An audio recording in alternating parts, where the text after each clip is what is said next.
बिस्मिल्लाहिर्रहमानिर्रहीम, अस्सलामु अलैकुम वरहमतुल्लाहि वबरकातुहू। अल्लाहुम्मा सल्लि अला मुहम्मद व आलि मुहम्मद, रब्बि इश्रह ली सदरी व यस्सिर ली अमरी वहलुल उक़दतम मिन लिसानी यफ़क़हू क़ौली। आमीन। ख़वातीन हज़रात, आप देख रहे हैं कुतुब ऑनलाइन और मैं हूँ बिलाल कुतुब। और हमेशा की तरह जब भी आपके सवालात और जवाबात और मसाइल सुनने होते हैं, और मैं इस बात को ना बिल्कुल दिल से कह रहा हूँ कि मसाइल सुन के मशवरा देना जो होता है ना, ये अमानत होता है और अमानत को लौटाना होता है। और ये जितनी बड़ी ज़िम्मेदारी है कि मेरे ख़्याल में इसमें आपको एक बड़ा समझते हुए एक तो मेरा गुस्सा और सैरकिज़म भी ले लेना चाहिए, और दूसरा जो हदायत है वो भी ले लेनी चाहिए। और हिशाम इलाही जो होते हैं हमारे साथ, वो हमेशा वो जब आपको हदायत देते हैं तो हदायत के साथ साथ आपको वो या हदीस या कुरान में से जो रेफरेंस देते हैं ना, मेरे ख्याल में ये एक बड़ी इल्मी काबिलियत है। इसको हमारी नई जनरेशन को ख़ास तौर पे, मेरे जैसे बूढ़ों को तो सुनने की ज़रूरत होती नहीं है क्योंकि हमारे दिमाग के ख़यालात इतने पुख्ता हो चुके होते हैं, लेकिन नई जनरेशन को यकीन करें कि ये एक बहुत बड़ी इनलाइटमेंट है। बहुत शुक्रिया हज़रत। हुज़ूर अक़दस रसूल पाक सल्लल्लाहु अलैहि वसल्लम की एक मोहब्बत का तज़किरा करके मैं फिर कॉलर के पास जाऊँगा। हज़रत अबू ज़र गफ़ारी बड़े साहबी हैं, बड़े साहबी हैं। अल्लाह के रसूल सल्लल्लाहु अलैहि वसल्लम ने इनके बारे में बहुत कुछ कहा। हुज्जियत के एतबार से इनका जो वफ़ात का वाक़या है वो बड़ा वाक़या। लेकिन ये जब आए ना रसूल पाक सल्लल्लाहु अलैहि वसल्लम के पास हज़रत अबू ज़र गफ़ारी, तो ये इनकी मुलाकात नबी पाक सल्लल्लाहु अलैहि वसल्लम से हुई दारुल अरकम में। तो दारुल अरकम में इन्होंने इस्लाम कबूल किया और वहाँ पे मुकालमा हुआ नबी पाक से, और नबी पाक ने मशवरा दिया कि देखो अभी हम कमज़ोर हैं बहुत, अभी हम अपने दीन की और ईमान की जो है ना वो तबलीग पब्लिकली नहीं कर सकते। तो आपने वो बात सुन ली और उसके बाद फ़ौरन जो है वो खाना काबा में गए और वहाँ जाके उन लोगों को जो कि इनके बड़े चाहने वाले और जानने वाले थे, उनको जाके कुरैश के सरदारान, उनको जाके बताया कि मैं नबी का कलमा पढ़ रहे हैं और मैं नबी का गुलाम हो गया हूँ। ऐलान कर दिया। अच्छा, वहाँ पे इनको ना बड़ी कुट पड़ी, कुट ही ना लफ्ज़ हो सकता है, बड़ी मार, बड़ी कुट पड़ी। और अगर वहाँ पे हज़रत अब्बास चचा ना आते, और उन्होंने पता कहा क्या आके वहाँ पे मईशत का हवाला दिया। बिल्कुल, उन्होंने कहा इस कबीले से तुम्हारे काफिले आते हैं तो तुम्हें मईशत में बड़ा नुकसान होगा, इसको इस पे छोड़ा। दुनिया बदली नहीं है, लोग पता नहीं क्या कहते हैं, गैप है, जनरेशन, कुछ नहीं बदला। आज भी पैसा उतना ही अहम है जितना उस वक्त भी उन्होंने मईशत का सुन के फौरी तौर पे छोड़ दिया। और लेकिन ये उस रात सोए खाना काबा में, अब ये जुमला सुनिएगा, सोए खाना काबा में, और कहते हैं मुझे सारी रात नींद नहीं आई। जब यहाँ तक जुमला पढ़ते और सुनते हैं ना तो लगता है कि वो कुट इतनी पड़ी थी कि जिसम में दर्द हो रहा होगा, इसलिए नींद नहीं आई। तो उन्होंने जब बताया तो साहबी ने पूछा कि अबू ज़र गफ़ारी क्यों नहीं आपको रात को नींद आई? कहा मैं सुबह होने का इंतज़ार कर रहा था कि थोड़ी सी रोशनी हो जाए और मैं फिर खड़ा होकर ऐलान करूं कि मैं नबी का गुलाम हूं, लोग मुझे फिर मारें। उस नबी का गुलाम। बिलाल भाई, मैं आपको एक बात बताऊं, हज़रत अबू ज़र गफ़ारी, इनकी अगर आप पूरी लाइफ का मुतालिया करें ना, इनके बड़े मुनफरद के ये इज्तिहादात थे। आपको पता है ये सहाबा को क्या कहा करते थे? कहा करते हैं 3 दिन से ज्यादा किसी के घर मैंने खुराक देख ली ना ज़हीरा देख लिया तो मैं उसको दूरे लगाऊंगा। और आपको पता है ये रसूलुल्लाह सल्लल्लाहु अलैहि वसल्लम के पास आए तो रसूलुल्लाह ने कहा वो क्या वक्त होगा जब तुझे मदीना से निकाल दिया जाएगा? तो वो कहने लगे मैं यमन चला जाऊंगा। ये नहीं कहा कि दुआ करे मुझे ना निकाला जाए, नहीं, जब तुझे यमन से निकाल दिया जाएगा मैं वापस आ जाऊंगा। यानी इस तरह की उनकी तबीयत थी कि सहाबा के पीछे, और ये बहुत ज्यादा मुत्तकी थे, बहुत ज्यादा परहेजगार थे कि सहाबा इनकी जो गिरफ्त थी ना उससे घबराया करते थे। और आखिरी जो बिल्कुल दिन है ना, आखिरी दिन रसूलुल्लाह से मोहब्बत की बात और उनकी बात के ऊपर एतमाद कैसा है। अपनी बीवी को हालत नज़ा में कहते हैं कि जब मैं फोत होने वाला हूँ, अब नज़ा लग गई है, तो जब मैं मर जाऊँ ना मुझे दफनाना नहीं है, मुझे बाहर चुराहे में रख देना है, मुझे जंगल में। तो बीवी ने रोना शुरू होगी कि आप फोत, उन्होंने कहा ला तबकी वला तहज़नी, तूने ना रोना ना गम करना है। मुझे मेरे दोस्त ने ये अल्फाज कहे थे कि आप में से चंद लोग हम बैठे हुए थे, तुम में से एक फुलातुल अर्ज़ में फोत होगा, यानी जंगल में फोत होगा। तो मैं अपने दोस्तों पे नज़र डालता हूँ, उनमें से कोई भी जंगल में नहीं फोत हुआ, मुझे लगता है मैं वही हूँ। जब वो फोत होगा तो अल्लाह ताला मुसलमानों की एक जमात को वहाँ भेजेगा और वो उसका जनाजा भी पढ़ेंगे और उसको कफन और दफन भी देंगे।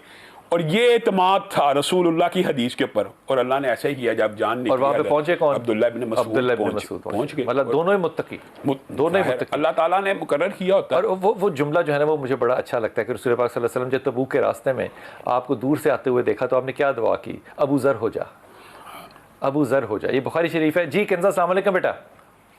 वालेकुम सलाम जी मेरा बेटा। सर मेरे ना 2 मसाइल हैं। जी तो प्लीज आप पूरी बात मेरी वजह से सुनने से, हम 10-12 साल से बहुत ज्यादा परेशान हैं। क्या बात होगी? खैरियत है कंज़ा?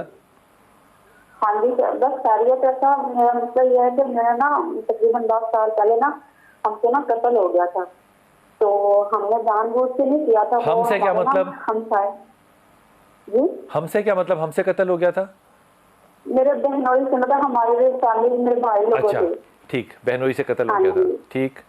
हाँ जी, तो वो ना तकरीबन हमारे हमसाए हैं, तो वो उन्होंने ना हमारे प्लॉट से कब्जा किया हुआ था, तो वो काफी देर से हमारी उनसे ना लड़ाई चल रही थी, अदालत में केस भी चल रहा था।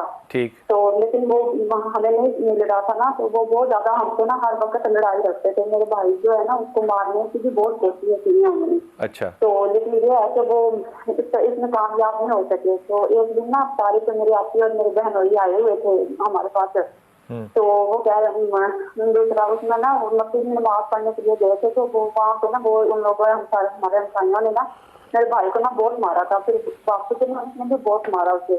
तो फिर घर आते फिर उन लोगों को तकरीबन काफी देर से हमसे लड़ाई करने के प्लान में थे, तो उन लोगों ने ना काफी बंदूकें वगैरह इकट्ठी की हुई थी।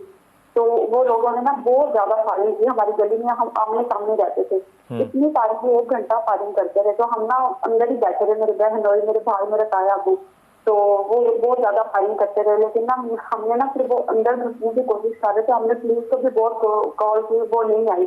फिर मेरे बहनोई ने ना हमें अंदर मतलब बंद करते कहते आप लोग अंदर चले जाओ। हाँ वो भाई, मेरे बहनोई और मेरा भाई जो है ना वो बाहर ट्रेन में थे, उन्होंने ना मेरे बहनोई के पास पिस्टल होता था, उन्होंने ना फिर अपने बचाव के लिए ना ये से ना फायर किए। तो वो ना किसी की टांगों पे लगे, किसी के पाँव पे लगे। तो जो एक है ना उनका भाई, उनको ना सीधा दीवार पे लग के ना फिर कहीं दिल पे जाके लग गया। लेकिन वो भी मेरा बहनोई कहता कि लगता मेरा फायर लग गया, लेकिन उसकी बीवी और मतलब मोहल्ले वाले कहते हैं कि लोगों ने ज्यादा फायरिंग की है तो उनकी ही गोली लगी होगी। अल्लाह ताला तुम पे रहम करे। मैंने बड़ी तसल्ली से बात सुनी है। हाफिज साहब क्या कह रहे हैं? बुनियादी तौर पे ये जो कह रही है ना कि ये कत्ल ख़ता है, तो शरीयत में इसको कत्ल ख़ता नहीं कहते। ये कत्ल अमद एक होता है इरादतन, और एक होता है कत्ल ख़ता कि गैर इरादी तौर पे आप गाड़ी पे जा रहे हैं नीचे आ गए। इसको शरीयत में कहते हैं कत्ल शिबहुल अमद, यानी ये अमद के करीब तारा कि गोली तो चलाई है, अगर किस नीयत से नहीं चलाई, लेकिन गोली अगर चलाई है लग गई, इसको शिबुल अमद कहते हैं। इसके शरीयत में 2 कवानीन है। पहली बात तो ये इनको दियत देनी चाहिए, वो जो उनके बुरसा को मनाना चाहिए। दूसरी बात है 2 माह के मुसलसल रोज़े जो कुरान पाक में अल्लाह ताला ने हुक्म दिया है कि वो रखने चाहिए। तीसरी बात यह फिर भी अगर ये समझती हैं कि ये बेकसूर हैं, इसके लिए कुरान पाक की एक आयत है जो वजीफ़ा मुजर्रब है, वो ये है रब्बी इन्नी मगलूबुन फंतसिर, ए अल्लाह मैं मगलूब हो गया हूँ, तू मेरी मदद फरमा। ये आयत ये कसरत से पढ़ें तो ये अल्लाह ताला इसके अंदर से ज़रूर सबील पैदा करेगा। ये जो हज़रत मूसा का वाक़यात, कुछ वाक़या लोग पेश करते हैं ना कि हज़रत मूसा ने मुक्का मारा था, तो वो एक्चुअली कत्ल ख़ता था कि मुक्के से कोई नहीं मरता। समझ रहे हैं ना? कत्ल ख़ता का और कत्ल शिबुल अमद का फ़र्क होता है। ये बार शिबुल अमद में इनको इसके लिए प्रोसेस पूरा इंटेंशन के करीब तरीन है। बिल्कुल बिल्कुल इंटेंशन के करीब, इंटेंशन नहीं है, लेकिन ऐसा आला इन्होंने चलाया कि जिससे होता ही कत्ल है, जिससे होता ही कत्ल है। इंटेंशन चाहे कत्ल। अच्छा मुझे वैसे ये भी बात समझ में नहीं आती कि जब आप इतने नमाजी और परहेजगार हो कि आप मस्जिद में जाके नमाज पढ़ रहे हो, तो फिर आपको जरा अपने गुस्से पे भी काबू कंट्रोल करना चाहिए। लेकिन हो सकता है इनकी बात दुरुस्त भी हो, दूसरे फरीक को नहीं सुना, हो सकता है बाकी उन्होंने दिफा में चलाई हो। पॉसिबल है इसमें भी। शरीयत का जब भी फैसला करना हो तो ये मैं तमाम उन दोस्तों बहन भाइयों से कहता हूँ जो सुन रहे हैं, कभी भी एक फरीक यकतरफा फरीक के ऊपर तो फैसला दाऊद ने फैसला नहीं कर सकता, कभी भी फैसला नहीं कर सकता। जी रूबा, अस्सलाम वालेकुम बेटा। वालेकुम अस्सलाम। सर अरीबा लाहौर से बात कर रही हूँ। जी अरीबा, जी जी बेटा। सर मुझे 3 बातें पूछनी थी। पहली बात ये कि मेरी बहन का नाम मरियम असलम है, उसका रिश्ता अंसर जावेद के साथ करना है। मेरी अम्मी राजी हैं लेकिन अब्बू का दिल नहीं मानता वहाँ रिश्ता करने के लिए, तो क्या ये रिश्ता करना सही रहेगा कि नहीं रहेगा? नहीं, पहले ये बताओ कि अब्बू का क्यों दिल नहीं मानता? वो क्योंकि वो लड़का गांव से बिलोंग करता है और मेरी सिस्टर ने PhD की हुई है। वो कहाँ से बिलोंग करता है लड़का? गांव में रहते हैं। गांव में रहता है, जंग में गांव में रहते हैं। तो ये आपकी बहन की मरियम की पसंद है? जी उनकी पसंद है। तो मरियम तुम्हारे ख्याल में मान जाएगी अब्बा की? नहीं, वो नहीं मानेगी। वो कहती है कि कर दे, और मेरी अम्मी भी कहती है कर दे, लेकिन मेरे अब्बू नहीं मानते। तो और ये रिश्ता करना ठीक रहेगा कि नहीं? नहीं, बात ये नहीं है कि ठीक रहेगा कि नहीं, ये तो बात की बात है ना। का सवाल आ गया ना। ये तो शरीयत का हुक्म है कि 2 मोहब्बत करने वालों के लिए बेहतरीन चीज निकाह है, और वहां पे शादी होनी चाहिए जहां पे बच्ची चाहे, चाहे, इसमें कोई दो राय नहीं है। और लेकिन इससे मैं बिल्कुल अलग बात कह रहा हूँ। अब्बा को थोड़ा सा ये ख्याल करना चाहिए कि मरियम ने मानना ही नहीं है। PhD और नो PhD ये इशू नहीं है, मरियम ने नहीं मानना। अब वो एक बच्ची को बागी करके बगावत पे लेकर आ जाएं या उसके गलत फैसले को, मैं गलत को इन्वर्टेड कॉमा में कह रहा हूँ, गलत फैसले को तस्लीम कर लें और दुआ करें कि अल्लाह ताला उसको घर में आबाद करे, उसमें बरकत दे दे। और ये गाँव का होना वैसे इतराज वाली बात ये नहीं इतराज का ऐसा है। हम सब गाँव, हमारे बाबा अजदाद कौन से शहर में, यानी हजरत आदम किसी शहर पे ना जमीन पे आए हैं हम सब यानी एक देहाती, मतलब ये मेरे ख्याल में मैं आपको एक बात बताऊं बिलाल भाई, ये जो वली होते हैं ना, इनको भी ये शरीयत का असूल है कि वली की मर्जी के बगैर नहीं निकाह होना चाहिए, लेकिन वली को भी कभी बेटी की मान लेनी चाहिए। जब उसे मानी तो बगावत पे क्यों करना है? वैसे मैं ज़ाती तौर पे, क्योंकि ना ज़रा थोड़ा सा ज़हनी तौर पे सरकास्टिक हूँ, मुझे को कहे ना कि मैंने रिश्ता कराना हो तो मैं उन्हें कहता हूँ कि आप कहाँ से हैं, तो हम कहें कि हम फेज़ 5 में DHA में रहते हैं, तो मैं कहता हूँ नहीं, मैं ये आपसे पूछना चाह रहा हूँ कि आप पीछे से कहाँ से हैं। तो वो जब तक पीछे पता ना चले और वो अल्टीमेट कहाँ जाता है, अंदरून शहर के अंदर, जाहिर बात है वहीं से निकलना है ना आपने, वहीं से निकलना है। जब लाहौर था ही अंदरून तक, तो आप और कहां से आए हैं? इसलिए आपको कभी भी अपना माजी और अपनी मिट्टी नहीं भूलनी चाहिए। मैं इस जुमले के खिलाफ हूं बुनियादी तौर पे कि जी वो पेंडू ने, वो पिंड च रहते हैं, तो वहां पे इल्म नहीं होता। मौलाना इसहाक का नहीं पता आपको कैसा आदमी था, कैसा सादा आदमी था और कहां का रहने वाला था। ये बातें नहीं करनी चाहिए, अब्बा को समझना चाहिए, बेटी को बागी नहीं होने देना चाहिए। और बिलाल भाई, रिश्तों की कौन सी ज्यादती है मुआशरे में? रिश्तों की तो कमी है, रिश्तों की तो जब कोई अच्छा रिश्ता आ जाए कर देना चाहिए, जरूर कर देना चाहिए। मामला तालीम के साथ नहीं होता, मामला दिलों के साथ होता है। इसलिए खुदा के वास्ते इस मामले में अब्बा को भी समझाओ, ये मामला ठीक रहेगा इंशाअल्लाह ताला, लेकिन बगावत से तो बेहतर है ना कि निकाह कर दिया जाए। बिस्मिल्लाहिर्रहमानिर्रहीम। जनाब अली हुजूर ये फरमाइए कि ये जो कल्चर होता है जिस पे कि मुझे थोड़े से, मैं अदब के साथ कह रहा हूँ, मुझे गुस्सा भी आता है कि जी कब तक होगा, ये पूछना क्या जायज़ है कि जी कदों तक रोएगा? बिलाल भाई, ये तो रसूलुल्लाह सल्लल्लाहु अलैहि वसल्लम से भी पूछना जायज़ नहीं था, अगरचे उनके ऊपर तो वही आती थी। तो रसूलुल्लाह सल्लल्लाहु अलैहि वसल्लम के पास एक बंदा आ गया और उसने कहा कि जो आप चाहें और जो अल्लाह चाहे, तो रसूलुल्लाह ने फरमाया अजालतनी लिल्लाहि निद्दा, क्या तूने मुझे अल्लाह का शरीक कर दिया? कुल माशा अल्लाहु वहदा, तू ये क्या जो अकेला अल्लाह चाहे। तो रसूलुल्लाह सल्लल्लाहु अलैहि वसल्लम ने अगर ये बात कह दी है, तो और फिर रसूलुल्लाह सल्लल्लाहु अलैहि वसल्लम ने आपने जो बात की है ना, उसके बारे में सही हदीस है कि जो किसी निजूमी के पास गया, काहन के पास गया, अर्राफ, ये 3 लोग यही काम करते हैं ना, बताते हैं कि ये आपका ये काम इस वक्त होगा, ये काम इस वक्त हो गया, उसकी 40 दिन तक नमाज कबूल नहीं, और उसने रसूलुल्लाह पूछने वाले की और उसने रसूलुल्लाह सल्लल्लाहु अलैहि वसल्लम के ऊपर उतरने वाली शरीयत का इनकार कर दिया। गोया रसूल हाशमी जो हैं, जिनके ऊपर जिब्रील अमीन खबर लेके आते हैं, रसूलुल्लाह उनसे पूछ सकते हैं ना कोई भी खबर। रसूलुल्लाह सल्लल्लाहु अलैहि वसल्लम ने अपने लिए, आपको पता है एक मरतबा ये कुरान पाक का वाक़या, सूरत कहफ के अंदर आपको ये वाक़या पूरा मिलता है कि रसूलुल्लाह सल्लल्लाहु अलैहि वसल्लम से आके लोगों ने पूछ लिया कि ज़ुल्करनैन के बारे में बताइए, साहब कहफ के बारे में बताइए।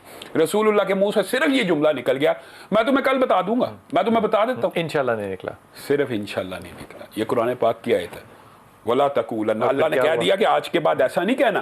और वही अल्लाह ताला, इसका मतलब है कि नबी के ऊपर भी अल्लाह ताला ने इतना स्ट्रिक्ट चेक एंड बैलेंस रखा, हालांकि रसूलुल्लाह कह सकते थे। ये स्ट्रिक्ट चेक एंड बैलेंस हमारे बाबों पे क्यों नहीं है? क्योंकि उनके ऊपर अल्लाह का चेक नहीं है, उनके ऊपर कुछ और लोगों का चेक है। जी बिलाल भाई, हम 7 बहन भाई हैं, हमारी अम्मी नहीं है। अच्छा। हमारे 3 भाइयों की शादी हो चुकी है, वो नहीं रहती, 4 बहन भाइयों की नहीं हुई। अच्छा। हमारे घर में पर्दा है और लोग इस वजह से सोने नहीं देते। हमारे घर का नाम कैद खाना, जेल रखा हुआ है। क्या मतलब पर्दा है से क्या मतलब? इसमें क्या मतलब, कौन बेपर्दा कौन सा घर होता है? पर्दे से क्या मतलब? हमारे हाँ ये है कि जब बेटियों की जब तक शादी नहीं होती वो घर से बाहर नहीं जाती, भाभियां जाती हैं, लेकिन फिर भी हमारे घर का नाम जेल कैद। घर से बाहर क्यों जाना होता है? अगर मिसाल के तौर पे किसी काम से जाना हो, पढ़ने जाना हो, तो आप अपने पर्दे को कायम रख के नहीं जाते या नहीं जाना? नहीं भाई, हम स्कूल में पढ़ा था मिडिल तक, उसके बाद हम घर ये ज्यादती नहीं? हमारी हर जरूरत हमारे भाई पूरी करते हैं। वो ठीक है, उनको करना चाहिए, क्यों नहीं करना चाहिए उनको, लेकिन इल्म हासिल तो करना चाहिए ना। इसके अंदर आपकी बात को सेकंड करता हूँ और इससे बड़ी एक बात करता हूँ कि बाद मुहद्दिसीन ने ये अल्फाज लिखे हैं कि औरतों का चंद मखसूस फील्ड्स का इल्म फर्ज के बराबर है। उसकी वजह क्या है? उसकी वजह और औरतें नहीं होंगी उसमें, तो आपका पर्दा नहीं रहेगा। ये बताएं, अगर एक औरत गायनाकोलॉजिस्ट नहीं है तो मुसलमान औरतों का पर्दा कैसे बचेगा?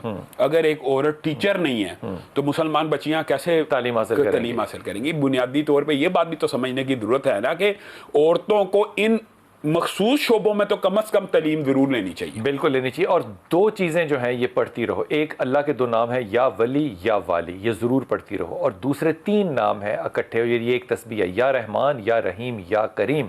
और ये तस्बीह पढ़ने के बाद ख़ास तौर पे दुआ करो कि अल्लाह ताला लोगों के दिल आपके लिए नरम करे। इस पे मेरी माँ सैयदा आयशा कहती हैं कि अल्लाह के रसूल ने कहा था कि अल्लाह इन्हीं नामों से सुनता है। और अगर मेरी ये तो कुरान पाक की आयत है, फलिल्लाहिल अस्माउल हुस्ना फदूहु बिहा। अल्लाह ताला खुद कह रहा है कि मेरे खूबसूरत नाम है। लेकिन ये बात आपने जो बात की ना, असल ये है, लोगों को ये समझ नहीं आती। वो ये करते रहते हैं या रहमान या रहीम, जो आपने अगली बात की है ना उसके बाद दुआ करो, वो नहीं करते। वो करनी है, वो कर असल में इसी से कबूल करता ये है, बात अल्लाह इसी से कबूल करता है। और जहाँ पे रवायत आ जाए उसके बाद मेरे ख्याल में अपनी अक्ल को छोड़ दो, भाइयों के दिल भी अल्लाह नरम इंशाअल्लाह ताला जरूर कर देगा इंशाअल्लाह ताला। बिलाल भाई, मैंने अपने बेटे के बारे में बात करनी थी। जी बेटे, पूछना था। फरमाइए। उसका मेडिकल कॉलेज में दाखिला करवाना है, तो जो इसमें जो मुझे परेशानियां माली तौर पे आएंगी ना, हाँ। तो मैं उसके लिए कोई वजीफा चाहती हूँ। मुझे नंबर बताओ उसके कितने आए FSC में? या उसके माशाल्लाह आए हैं 86% है उसके। कम है? MD कैड में कितने तो हैं? हाँ जी। M कैड में कितने MD कैड में 158 आउट ऑफ 200 क्वालिफाई कर लिया, लेकिन नंबर कम है, उसको प्राइवेट में जाना पड़ेगा, मेन स्ट्रीम में नहीं प्राइवेट जा में कह रही हूँ भाई, सकता। हाँ प्राइवेट में कह रही हूँ मैं। हाँ, तो क्या माली मसाइल आएंगे मुझे ये बताओ। उसकी फीस बनती है मुल्तान CMH में पता किया है, तकरीबन 10-12 लाख है। अच्छा, नाम आ गया उसका? अभी उनकी खुलनी है। मैं कहती हूँ कि मैं उससे पहले कोई अल्लाह ताला मुझे इशारा मिल जाए कि मैं उसके लिए वजीफा करूँ, ताकि उस जो मुझे परेशानी है ना तो टल जाए। आमीन आमीन सुम आमीन। अच्छा, ये जो 10-12 लाख रुपया तुमने बताया ना, ये एक मेडिकल कॉलेजेस की फ़ीस के अंदर बहुत ही इकोनॉमिकल फ़ीस है, क्योंकि इस वक्त जो मेडिकल कॉलेजेस प्राइवेटली चल रहे हैं ये तकरीबन 17 लाख के फिगर के अराउंड चलते हैं। और क्योंकि तुम्हारे बच्चे के मार्क्स जो हैं वो बिल्कुल भी अच्छे नहीं है, 86% के अंदर मेडिकल के अंदर जाना बहुत मुश्किल होता है, क्योंकि यहाँ पे जो रेस लगी हुई है वो 95% प्लस पे लगी हुई है, 95 पे नहीं, 95% प्लस पे लगी हुई है। और 200 में से अगर 190 के करीब MCAT में ना हो तो तब भी मामला जो है वो बड़ा मुश्किल होता है। लेकिन हैविंग सेड दैट, पहले बच्चे से ये पूछ लो कि वो मेडिकल करना चाहता है या वो कुछ और करना चाहता है। दूसरी बात ये कि वजीफे के लिए क्या करना है, हाफिज जी क्या करना है? लाल भाई, रिज़्क़ के जो फराही का वजीफा है वो बड़ा मुजर्रब है, वो अस्तगफिरुल्लाह। अस्तगफिरुल्लाह, खाली अस्तगफिरुल्लाह पढ़ें तो भी काफ़ी है, अस्तगफिरुल्लाह अस्तगफिरुल्लाह। लेकिन ये है कि उसको पढ़ना कसरत से है, ये नहीं कि मैंने 10 दफ़ा पढ़ा है तो काम नहीं हो रहा, 20 दफ़ा पढ़ा है। और नियत क्या करें उस वक्त? उस अस्तगफिरुल्लाह पढ़ते वक्त नियत रिज़्क़ हलाल फर्राह की। ये तो अल्लाह ताला ने कुरान पाक में कह दिया, फ़कुल्तु अस्तगफिरू रब्बकुम इन्नहु काना गफ़्फ़ारा युरसिलिस समा अलैकुम मिदरारा व युमदिदकुम बिअम्वाल। अल्लाह कह रहा है कि जब बंदा कसरत से इस्तगफार करता है ना तो अल्लाह ताला उसको रिज़्क़ हलाल फर्राह नसीब करता है। तो सिर्फ इस्तगफार की, लेकिन कई दफ़ा लोग ये समझते हैं इस्तगफार पढ़ना है तो 10, 15, 20 दफ़ा पढ़ लिया तो शायद काम हो जाएगा। कम से कम 10 तस्बीहां निकालें एक दिन में। रसूलुल्लाह सल्लल्लाहु अलैहि वसल्लम एक नशिस्त में 70 मरतबा पढ़ लिया करते। और अस्तगफिरुल्लाह तेजी से पढ़ने में कितना क्या वक्त लगता है? लेकिन मेरे ख्याल में जितनी प्रायोरिटी आप अल्लाह को देंगे, अल्लाह भी उसी प्रायोरिटी के हिसाब से आता है। और ये हदीस कुदसी है, जिस तरह कहोगे उसी तरह अल्लाह जल्दी आएगा, तेज़ आएगा। लेकिन आप भी थोड़ी सी अपनी जो तरबियत है उसको कीजिए, उठते बैठते लेटते हर वक्त याद करते रहें, इस्तग़फ़ार कहते रहें, अल्लाह करम करेगा इंशाअल्लाह ताला। बिस्मिल्लाहिर्रहमानिर्रहीम।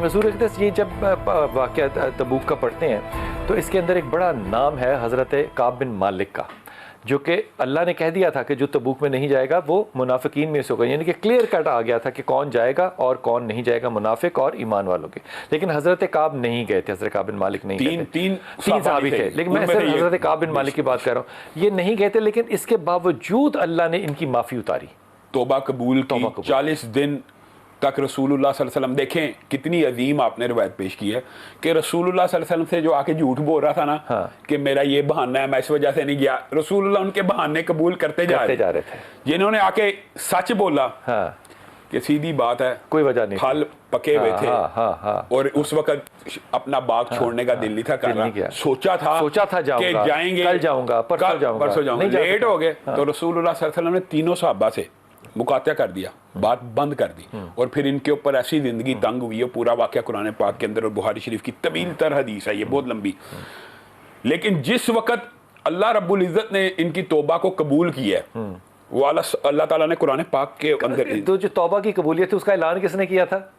हज़रत अबू बकर सिद्दीक ने। एक साहबी दौड़ते हुए भी गए और वहां पे ऐलान किया, पहाड़ी पे चढ़ के, तो इन्होंने उसको अपनी खिल्लत भी अता की। तो रसूलुल्लाह सल्लल्लाहु अलैहि वसल्लम का चेहरा खुशी से दमक रहा था इनकी तौबा को सुनकर। तो ये तो तौबा और अपने आप को कथा, ये जब तक हम खुद एहतसाबी नहीं ना करेंगे बिलाल भाई तो मुआशरा दुरुस्त नहीं हो तौबा भी इस्तग़फ़ार ही है। तो इस्तग़फ़ार ये होती है कि इंसान बगैर गुनाह के भी कर सकता है। थोड़ा सा फर्क है, थोड़ा सा फर्क है। यानी रसूलुल्लाह सल्लल्लाहु अलैहि वसल्लम गुनाह से पाक हैं कि अल्लाह का चेक एंड बैलेंस है, लेकिन रसूलुल्लाह इस्तग़फ़ार करते हैं।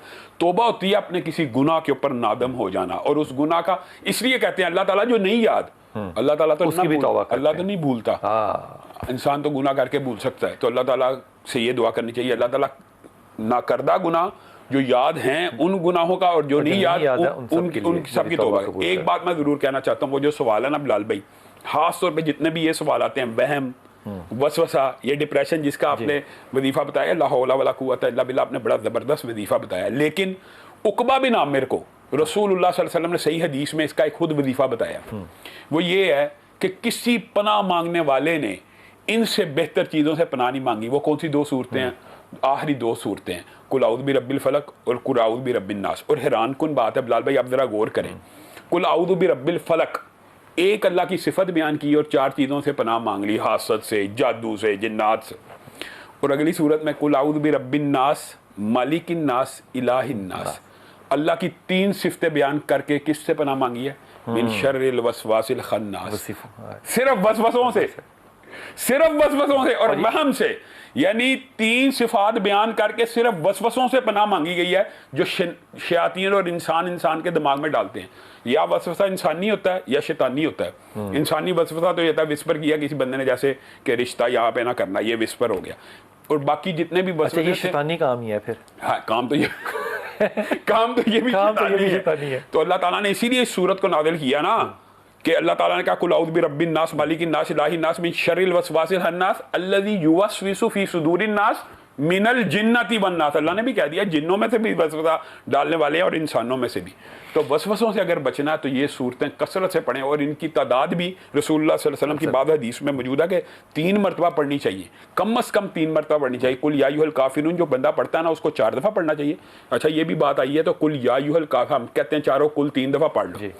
इसमें बुनियादी तौर पर आखिरी 3 कुल 3 दफ़ा हैं, और जो कुल या अय्युहल काफिरून है वो 4 दफ़ा है, क्योंकि वो 1/4 कुरान के बराबर है। और बाकी कुल क्या बात है। चाहता तो कहीं भी नहीं, यही चाहता हूँ कि रिश्ता कहीं ना कहीं हो जाए, कहीं भी हो जाए। जी, पक्की बात है जी बिल्कुल। तो कहाँ तुम पाकिस्तान में करना चाहते हो, अफगानिस्तान में करना चाहते हो, फलस्तीन जाना चाहते हो, कहाँ? पाकिस्तान में ही हो जाए तो बड़ी बात है जी। पाकिस्तान में हो जाए, इसमें लेकिन उम्मीद है बाहर की। हाँ। तो ये बताओ कि तुम्हारी कोई कैद है कास्ट की, कोई और चीज़, कोई डिमांड, कोई लेना कोई देना? किसी चीज़ की डिमांड नहीं है जी मेरी। तो कोई तो डिमांड होगी ना, मतलब ये डिमांड तो हो सकती है ना कि जी शरीफ लोग हों, अच्छी खातून हो, घर बनाने वाली हो, ये डिमांड तो जायज़ है ना? हाँ जी जी जी बिल्कुल, यही शरीफ औरत हो जी, बस यही है डिमांड मेरी, घर बसने वाली हो जी बस। ठीक है। इरफान, आप अच्छे इंसान हैं? जी बिल्कुल। शरीफ आदमी हो? जी बिल्कुल। अच्छा, काम क्या करते हो? जी मैं मस्जिद का खादिम हूँ जी। वो मैं सदके जाऊँ यार, कमाल बात है। वाह वाह वाह वाह। मेहनत मजदूरी करता हूँ जी, बस यही मेरा। बहुत अच्छी बात। यही तो 200-400 रुपया, बाकी मेहनत मजदूरी है जी, अपनी गता रेडी है जी मेरे पास, उस पर अपनी मेहनत मजदूरी करता हूँ जी। ओके, 200-400 रुपये रोज के मिल जाते हैं, अच्छी बात है ये बात। तो तुम्हारे पास रहने को क्या है? घर वर है किराए पे कोई अपना? जी 2 मरले है ये। 2 मरले जगह है, बहुत है 2 मरले। अल्लाह इस 2 को बहुत ज़्यादा 200 कर देगा, तो फिक्र ना कर। श्याम भाई, मुझे ना मुझे दुख होता है कि सिर्फ इसलिए स्टेटस कॉन्शियस लोग हैं, स्टेटस कॉन्शियस है लोग। इससे बड़ा कौन सा अफसर होता है यार जो मस्जिद साफ करता है? कुरान पाक की आयत तहिरा बैतिया लित्ताइफीन, अल्लाह ताला इब्राहीम को कह रहा है, इब्राहीम को कि ये जो तवाफ करने के लिए आए इनके लिए मस्जिदों को साफ किया करो, ये तो अंबिया का काम है। तो ये तो भाई के लिए बड़ी शर्फ और फजीलत की बात है। और लेकिन इस तरह का शर्फ और फजीलत वही इख्तियार करेगा जो रसूलुल्लाह की हदीस समझता हो। रसूलुल्लाह सल्लल्लाहु अलैहि वसल्लम ने खुद फरमाया कि रिश्ता 4 बुनियादों पे होता है, और उनमें से अगर दीनदारी की बुनियाद को तुम सब लोग फौकियत दोगे तो कामयाब हो जाओगे। हम उस चीज़ को फोकियत नहीं देते। मसला हमारे मुआशरे का सिर्फ और सिर्फ ये है कि हम स्टेटस कॉन्शियस हैं। जब तक अच्छी कमाई अच्छा, वाला ये नहीं मुमकिन हो सकता, मैं मिसाल दे रहा हूँ और मेरा दिल ये कह रहा है, मेरा गुमान ये कह रहा है कि स्टेटस जो भी हो इररेलेवेंट है। एक इंसान जो है वो ऐसा काम कर रहा है जो कि दीन का काम है, और ये कोई ऐसा नहीं है जिसमें कोई मसलक हो। मस्जिद को साफ करने में तो कोई मसलक नहीं है ना, तो वो मैं उसको ये भी नहीं कह रहा कि वो तबलीगी है, मैं वहाबी है, जो बंदी, कुछ नहीं, वो मस्जिद साफ करता है। ऐसा क्यों नहीं हो सकता कि मैं इस बात पे रिस्क लूँ? रिस्क का लफ्ज़ भी वैसे गलत है कि मैं कहूँ कि ये शादी इससे कर देनी चाहिए, अपनी बच्ची से कर देनी चाहिए, और अल्लाह इसी के एवज़ आगे जाके बहुत ज़्यादा बरकत करे। ये अल्लाह ताला ने कुरान पाक में फरमाया कि अगर तुम्हें किसी बंदे का दीन पसंद आ जाए तो तुम उससे अपनी बेटियों का निकाह कर दिया करो। अल्लाह ताला उसको रिज़्क़ हलाल फर्राह देगा। अल्लाह देगा, अल्लाह देगा, अल्लाह देगा। रिज़्क़ का तो दारोमदार है ही अल्लाह ताला की बांट और तकसीम के ऊपर। वैसे इन भाई को, जैसे आपने कहा ना कि सफाई के दौरान दुआ किया करें, मैं भी ये कहता हूँ कि ये एक वजीफ़ा ज़रूर पढ़ा करें। रब्बी इन्नी लिमा अंज़लता इलैया मिन खैरिन फ़कीर। अल्लाह ताला इंशाअल्लाह बेहतरीन रिश्ते का बंदोबस्त फरमाएंगे, और रिज़्क़ का भी, रिज़्क़ का बंदोबस्त अल्लाह ताला के ज़िम्मे है। अच्छा, ये निज़ाम क्यों नहीं बन सकता इस मुल्क के अंदर कि जो खादमीन हैं इनको मांगना ना पड़े लोगों से हदिया, जो नमाज पढ़ने वाले हैं वो अपनी जिम्मेदारी कबूल करें? मैं बिलाल भाई ये समझता हूँ कि जो नमाज पढ़ने वाले मस्जिदों में आते हैं ना, वो अपनी जिम्मेदारी भी पूरी नहीं करते। वो ये नहीं देखते कि मस्जिद में हर एसी चल रहा है, लाइट चल रही है, पंखे चल रहे हैं, पीछे हैं, सहूलतें ले रहे हैं। इस वजह से ही इमाम मस्जिद और खादम मस्जिद की तन्हाई आज तक हम। अच्छा, दूसरी बात यह है कि हमने इमाम मस्जिद और खादम मस्जिद का स्टेटस भी मुआशरे में लो कर दिया। हम क्योंकि गोरे के ज़ेर तसल्लुत रहे, उन्होंने ज़हनी तौर पे उन्होंने मौलवी का जो लफ्ज़ इजाद किया कि जिस तरह नाई मोची तरहान होंगे तो मौलवी का भी एक होता, तो मौलवी को तो डिग्रेड किया। तो जहाँ पे मौलवी डिग्रेड नहीं है, उलमा की जहाँ पे सही रिस्पेक्ट होगी, वो मुआशरा तरक्की करेगा। और इसकी मिसालें इस दुनिया में मौजूद हैं। बहुत शुक्रिया, अल्लाह ताला आपको सानिया दे, सानिया बांटने की तौफीक अता फरमाए। और जिसके पीछे, जिस इमाम के पीछे आप नमाज अदा कर सकते हैं, अगर उसको आपके आगे हाथ फैलाना पड़ता है तो the shame is on me.